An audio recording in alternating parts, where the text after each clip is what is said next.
Hey guys, welcome back to this channel. In this video, I will be showing you guys how you can interact with your friends in Heartopia. As you can see, there is a symbol here. You're just going to press on it and select whichever one you want. I'm just going to do this level 2 one, and they'll have to press this icon here, and it's going to look like this.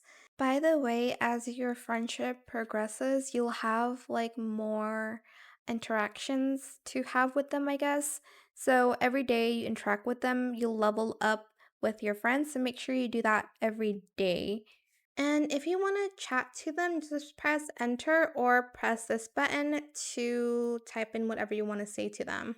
Super cute, but that is it for this video. I hope it was helpful for you guys.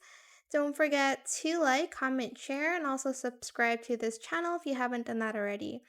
If you have any more questions about this video, just leave it in the comment section down below. I will try my best to answer them all for you guys. And if you found this video helpful, please click the thanks button as well.